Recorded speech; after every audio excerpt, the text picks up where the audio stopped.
인사도 좀 하고 그래야 되는데 인사도 못하고. 오늘은 바로 부활절 예배로 하나님께 영광을 돌립니다. 오늘 제목이 부활 이후의 역사입니다.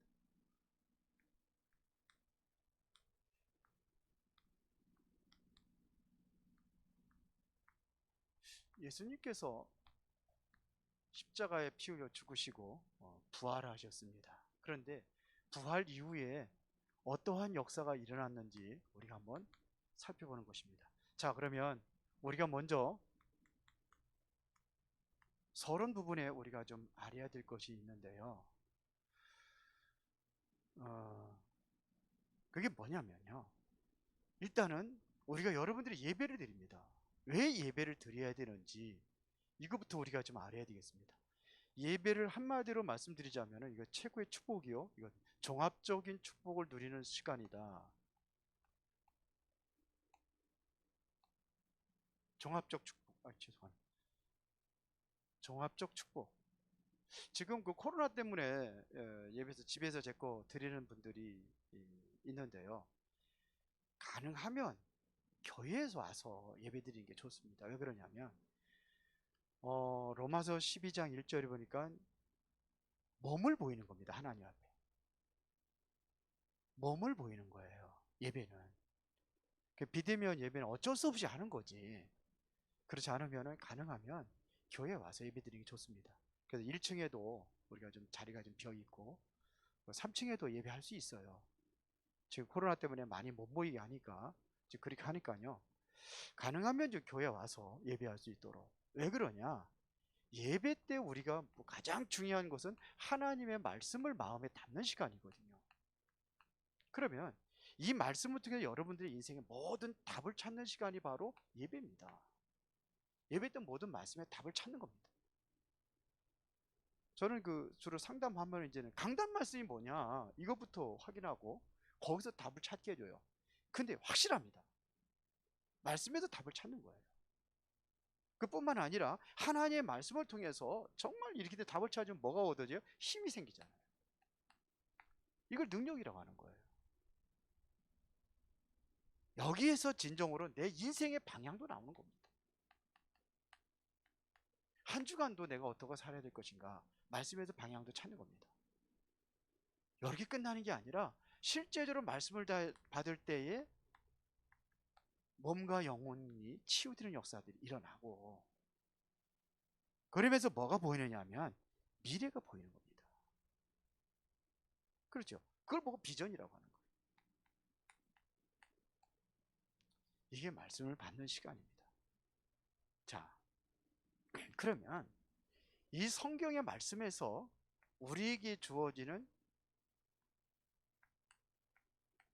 키가 있습니다. 성경에서의 키 중요한 게 있습니다.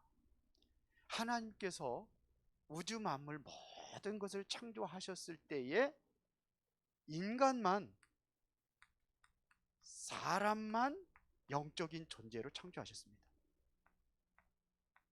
사람은 영적인 존재예요. 사람만 영적인 존재입니다.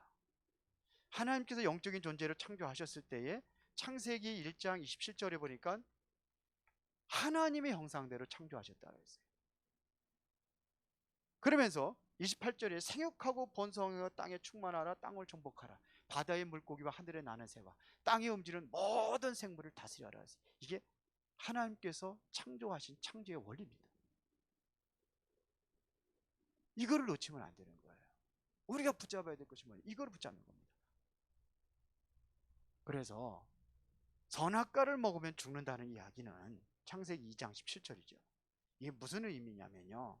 물론 육체도 죽어가 아닌 거지만 영적인 죽음을 이야기하는 겁니다. 영적인 죽음을 얘기하는 거예요.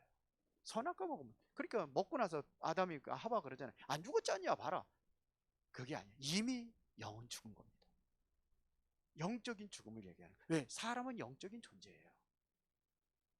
그런데 이 인간을 속이고 멸망시키는 존재가 있단 말입니다. 이거를 성경에서 이야기하고 있는 거예요. 사단. 사단이 역사하는 세상을 뭐냐면 흑암이라고 하는 거예요. 그래서 지금 세상이 완전히 여기에 빠져 있는 겁니다. 그렇죠. 여기에서 하나님께서 우리에게 주신 약속이 있습니다. 여기서 빠져나오는 길이 뭐냐? 그래서 약속하신 것이 바로 그리스도입니다. 창세기 3장 15절. 여인의 후손이 와서 뱀의 머리를 상하게 할 것이다. 이 안에 들어가면은 어떤 존재든지 다 살아남는다. 이게 창세기 6장 14절입니다. 방주. 그래서 출애굽기 3장 18절에 희생제사, 왜? 피 흘림이 없은지 사함이 없기 때문에. 그래서 이걸 얘기하는 겁니다. 그분이 오셨단 말입니다. 이게 마태복음 16장 16절, 그리스도 오셨습니다. 자, 이 약속의 모든 것을 성취하셨는데 누굴 통해 성취하셨느냐 이거예요. 그리스도를 통해 성취하신 겁니다. 다 끝난 겁니다. 그래서 요한복음 19장 30절에 다 이루었다 그랬어요. 고린도전서 15장 3절부터 4절에 보니까 성경대로 그리스도께서 죽으시고 성경대로 살아나셨느냐. 다 끝낸 겁니다. 모든 문제 다 끝입니다. 이게 성경이에요. 그리스도가 오셔서 다 끝내고 십자가에서 다 끝내고 그분이 성경대로 부활하셨다 이거예요. 그래서 오늘 부활절 감사 예배를 드리는 겁니다. 그러면 여기서 중요한 것이 뭐냐면요, 예수님께서 우리에게 부활하신 이후에 주신 메시지가 있습니다. 그거를 부활 메시지다 이렇게 얘기하죠. 부활하신 예수님께서 우리에게 주신 메시지가 뭡니까? 제자들에게 주어진 메시지가 뭡니까? 마태복음 28장 16절부터 20절에 하늘과 땅의 모든 권세를 내게 주셨으니 그러므로 너희는 가서 모든 족속으로 뭐를 삼아라? 제자를 삼아라. 그러면서 아버지와 아들과 성령의 이름으로 세례를 주고 내가 너에게 분부한 모든 것을 가르쳐 지키게 하라. 이것은 바로 재생산입니다. 그러면은 볼지어다 세상 끝날까지 내가 너와 항상 함께 있으리라. 이게 약속입니다. 누가 이루시느냐? 우리가 마음의 중심을, 부활의 메시지를, 언약을 붙잡은 사람을 통해서 하나님께서는 이루어 나가시는 겁니다. 하나님의 뜻을. 이게 부활 메시지예요. 자, 두 번째, 마가복음 16장 15절부터 20절에 만민에게 가라고 그랬거든요. 믿고 세례를 받은 자는 구원 얻을 거요, 그렇지 않으면 정죄를 받으리니. 그러면서 믿는 자들이 이런 표적이 따르니 저희가 내 이름으로 귀신을 쫓아내며 새 방언을 말하며 무슨 독을 마실지라 해를 받지 아니하며 병든 사람에게 손을 얹은 즉 나으리라. 지금 세상은 완전히 병들어 있으니까 치유하라. 그래서 여러분들을 하나님께서는 영적인 의사로 부르신 겁니다. 이거는 특별히 뭐 치유 은사를 받아서 하는 게 아니에요. 영적으로 지금 다 죽어가고 있기 때문에 그리스도 얘기하니까. 스데반 집사가 사마리아 성에 갔을 때에 뭐 얘기합니까? 그리스도 얘기하니까. 그리스도 얘기한 것밖에 없어요. 그런데 중풍병이 안진뱅이들이 일어난 거예요. 그게 큰 기쁨이 있더라. 영적인 치유예요.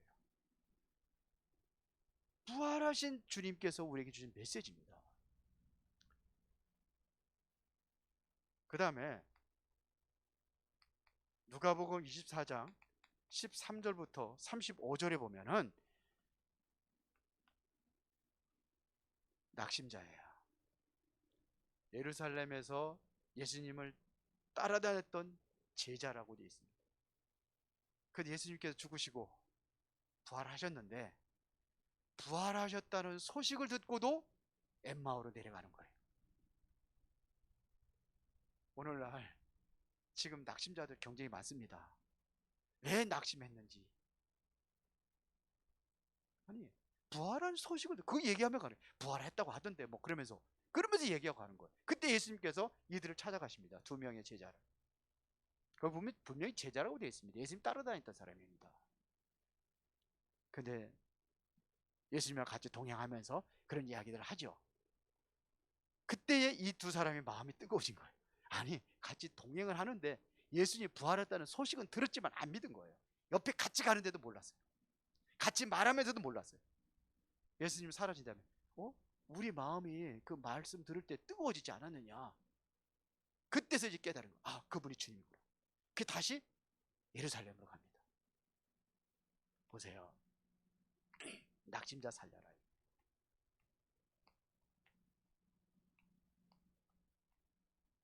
이게 다시 말하면 주님께서 부활하신 이후에 주신 메시지입니다.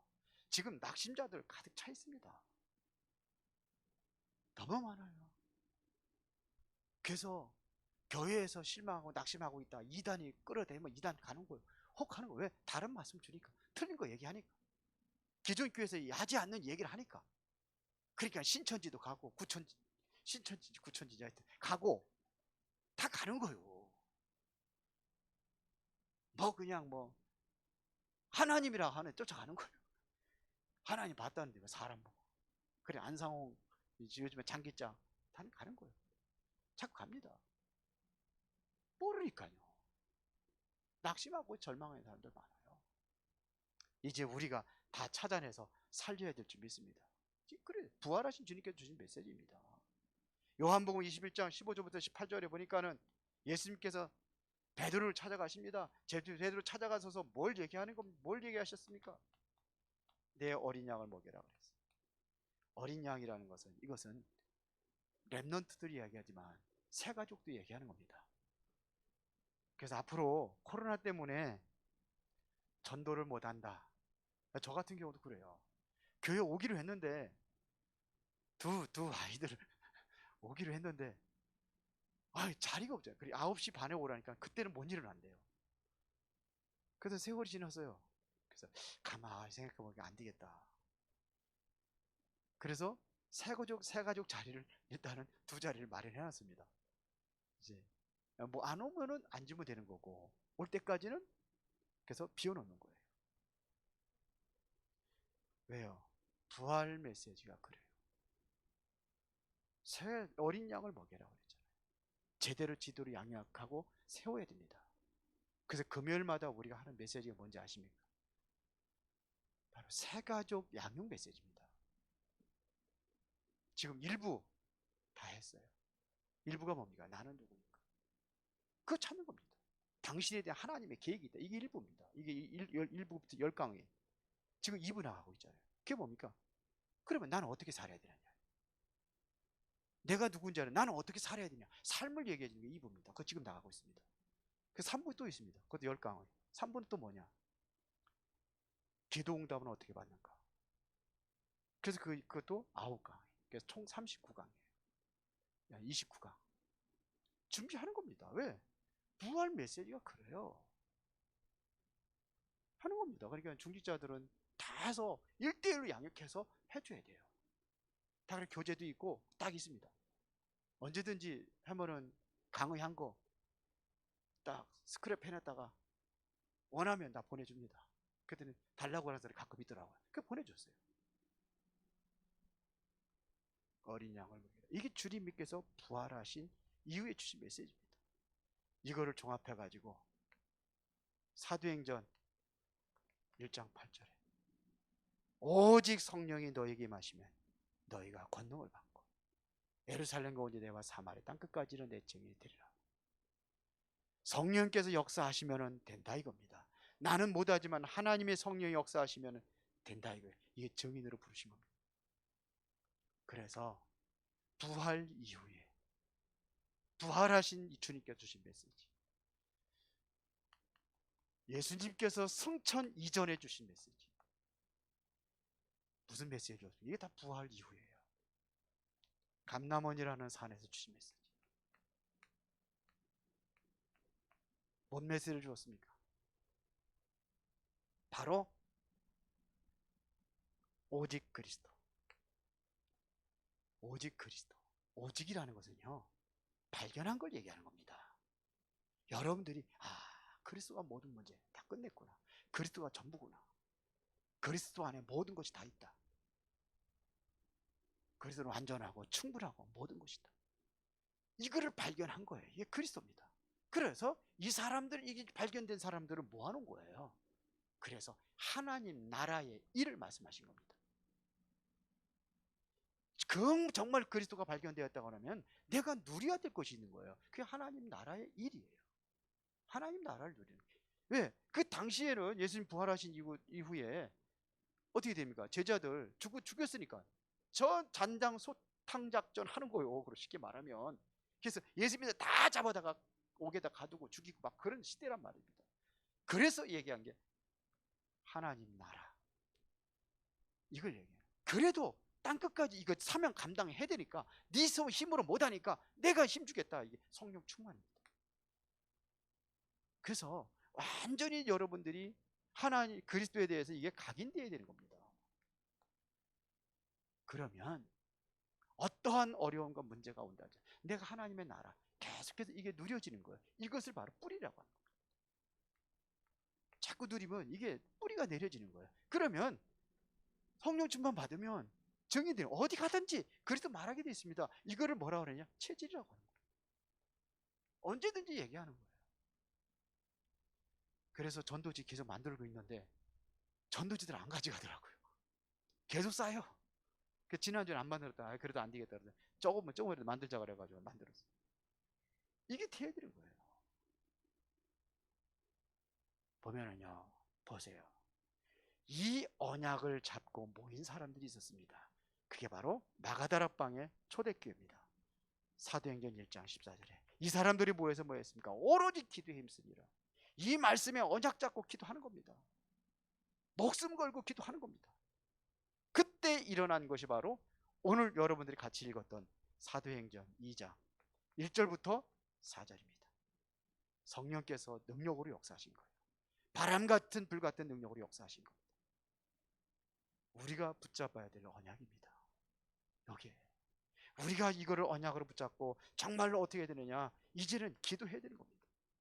언약 잡고 기도하면 하나님께서 동일하게 역사하셔요. 지금도 살아계십니다. 승천 이전에. 그런데 보세요. 실제로 이 언약 잡고 기도에 성령 충만 받았더니 승천 이후입니다.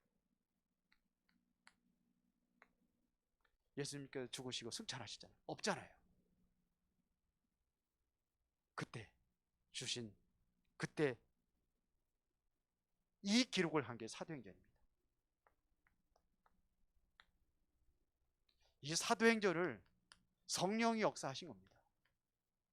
성령 행전이라고도 이야기를 해요. 그래서 성령이 역사하셨으니까요. 보세요. 어떻게 역사를 했는지. 일단은 우리가 베드로만 보겠습니다. 베드로 먼저 보겠습니다. 베드로는 예수님을 3번씩 저주하고 부인하고 도망갔던 사람이에요. 그렇잖아요. 그에게 하나님의 성령이 역사하니까 어떻게 합니까? 증인으로 쓰잖아요. 사도행전 2장이에요. 그 이후에 이것이 바로 요엘서 2장에 약속했던 그 약속이 성취된 거 아니냐? 이게 베드로 설교입니다. 그렇죠.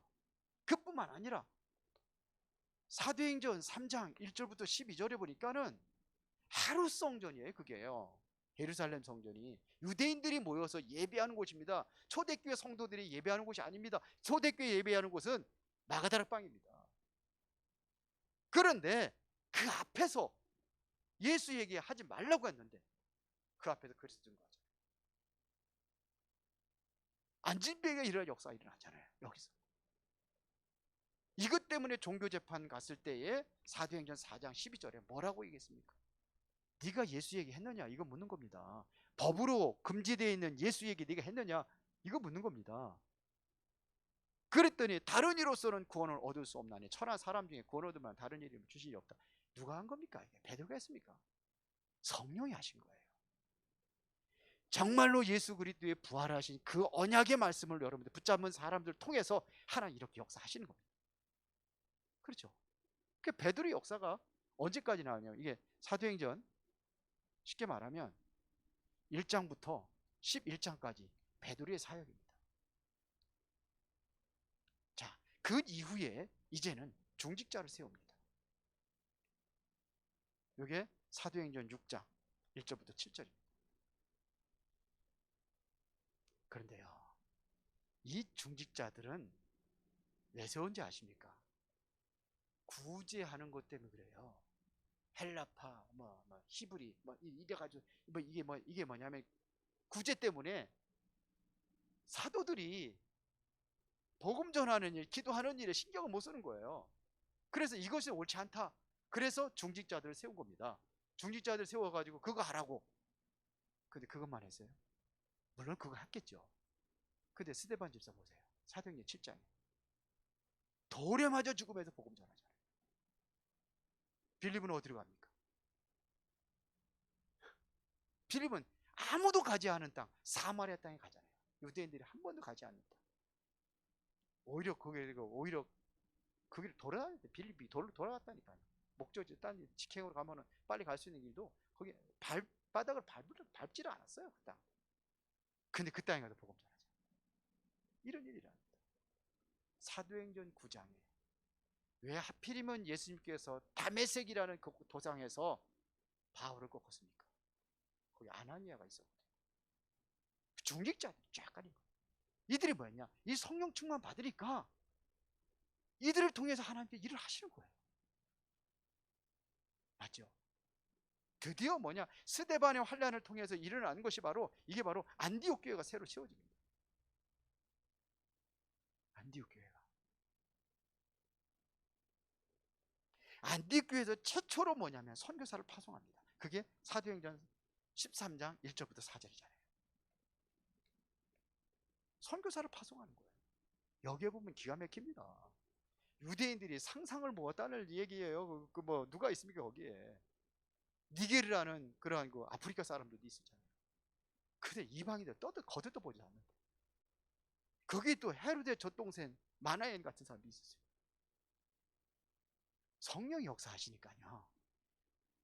인종도 상관없어요. 핍박을 했던 사람도 쓰는 겁니다. 그런 사람은 배척을 하고 거리를 두고 그래야 되는데 헤롯은 가장 예수님을 핍박했던 그 사람의 젖동생이라고 했어요. 친동생이라는 얘기입니다. 그래서 여기 선교사에 들어갔어요. 그래서 바울을 통해 가지고 이제는 뭐냐? 본격적인 선교 운동이 일어나는 거지. 사도행전 그 이후에 역사입니다. 안디옥 교회 이후에 이 어디까지? 28장까지. 사도행 28장까지. 바울이 3차 여행을 다 마친 이후에 어디로 가라고요? 내가 후에는 로마도 모아야 하리라. 그래 하나님께서 바울에게 거의 똑같은 얘기 하는 겁니다. 누가 하셨습니까? 하나님의 성령이 하신 겁니다. 빌립이 사마리아 땅에 갔을 때에 누굽니까? 성령이 빌립에게 이르시되 그랬잖아요. 성령이 하신 거예요. 바울이 한 게 아니라 성령이 하신 거예요. 이게 바로 예수님의 부활 이후에 일어난 역사다. 여러분들이 이곳에 쓰임 받아야 될 줄 믿습니다. 그렇죠. 그러면 결론입니다. 이제는 이후에 쉽게 말하면 사도행전 29장 여기에 쓰임 받는 사람이 누구냐 이거. 사도행전 29장에 이 사도행전은 결론이 안 났어요. 결론은 언제 나느냐? 성경에서 결론은 마태복음 24장 14절에 모든 민족에게 복음이 증거된 이후에 그제야 끝이 오리라. 이게 결론입니다. 그렇죠? 성경의 결론은 뭐냐? 모든 민족의 복음이 증거된 이후에 그제야 끝이 오리라. 여기에 하나님께서 누구를 쓰시느냐 이겁니다. 누구를 쓰시겠습니까? 언약을 제대로 붙잡은 사람입니다. 언약을 가진 자. 어떤 언약입니까? 오직 그리스도. 여기에 각인된 사람. 진정으로 하나님의 나라를 누릴 수 있는 사람. 하나님의 능력을 힘입는 사람. 이 사람입니다. 여기 완전히 결론 난 사람이에요. 그래서 이제 여러분들이 바꾸면 됩니다.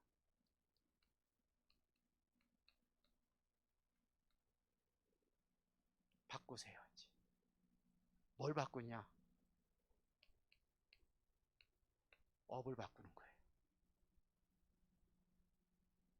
지난번 화요 집회 때 나왔던 거예요. 결론을 뭐래? 이걸 내. 업을 바꾸는 겁니다.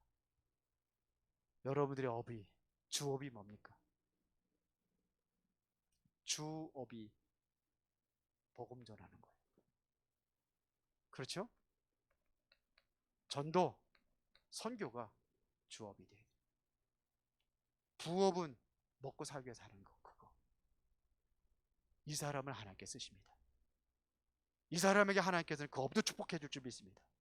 그렇죠. 부업도 축복해 줄 줄 믿습니다. 아멘들 안 하시네. 아이, 그렇잖아요. 누굽니까? 요셉. 요셉이 주업이 뭡니까? 요셉이 주업이 뭐예요? 전도 선교예요.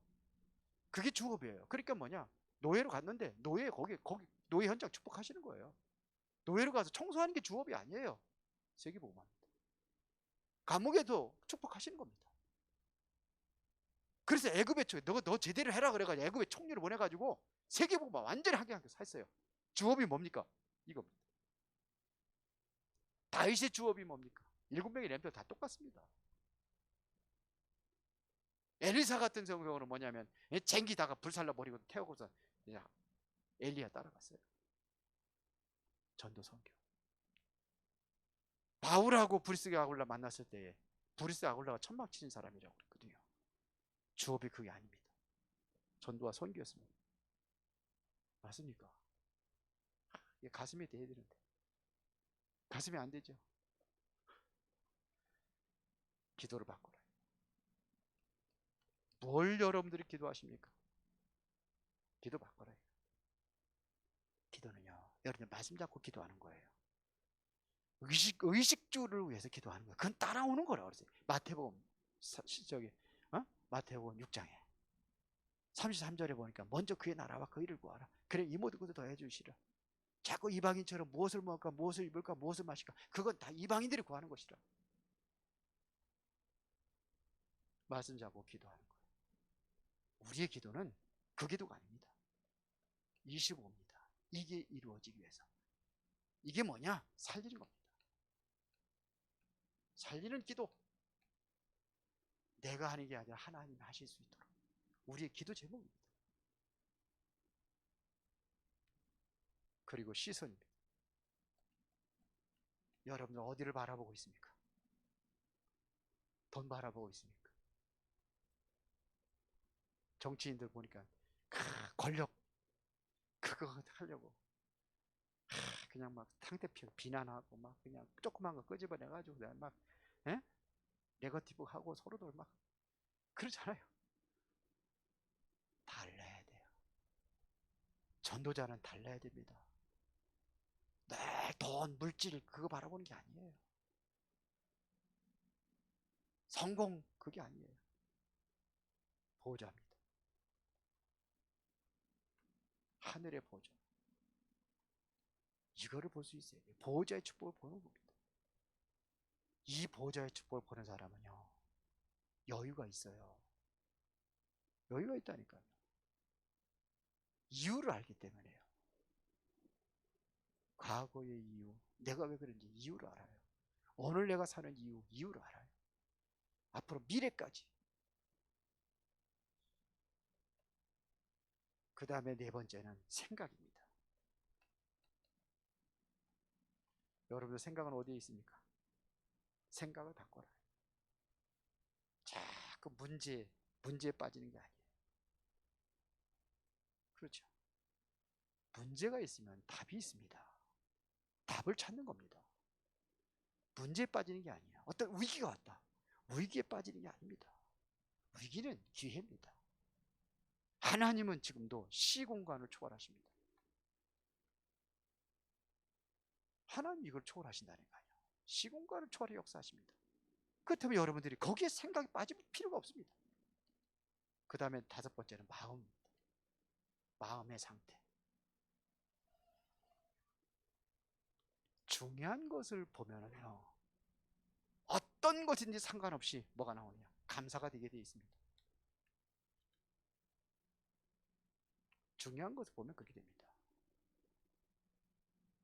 이래도 감사, 저래도 감사가 되는 거예요. 바울이 이걸 본 겁니다. 그래서 뭐라고 얘기합니까? 범사에 감사하라 그래요. 바울이 보니까 이걸 보니까 범사에 감사하라. 바울이 그랬다니까요. 보세요. 감사는요, 영적인 상태입니다. 내가 어떤 영적인 상태냐 이거예요. 영적인 상태가 이게 조금 안 좋으면은 별것 아닌 것 같아도 시험 들고, 별것 아닌 것 가지고도 삐지고, 별것 아닌 것 가지고도 삐져가지고 말 안 하고, 그렇게 살아요. 근데요, 영적인 것이 영적으로 충만하면은 다 넘어서요. 감사할 수 있습니다. 사단이 완전히 발 앞에 무릎 꿇는 비밀이 뭐냐? 감사하는 것입니다. 이게 최고의 은혜입니다. 감사는요, 우리에게 응답의 그릇입니다. 그렇죠. 그릇만큼 감사하는 거예요. 오늘이 부활주의, 감사 예배를 하나님께 드립니다. 진짜 마음으로 하나님께 감사해 보세요. 그러면 부활 이후에 하나님의 역사가 여러분들의 모든 현장에 일어나게 될 줄로 믿습니다. 그게 성령의 역사입니다. 능력으로 역사하시는 그 은혜와 축복을 누리시기를 예수의 이름으로 축원합니다. 살아계신 아버지 하나님 감사합니다. 부활 이후에 누려야 될 성령의 능력과 하나님의 축복 속에서 늘 승리하며 주님께 영광 돌리는 삶으로 인도하시고 전도와 선교의 사명 감당할 수 있도록 역사하여 주옵소서. 예수 그리스도 이름으로 기도드리옵나이다. 아멘.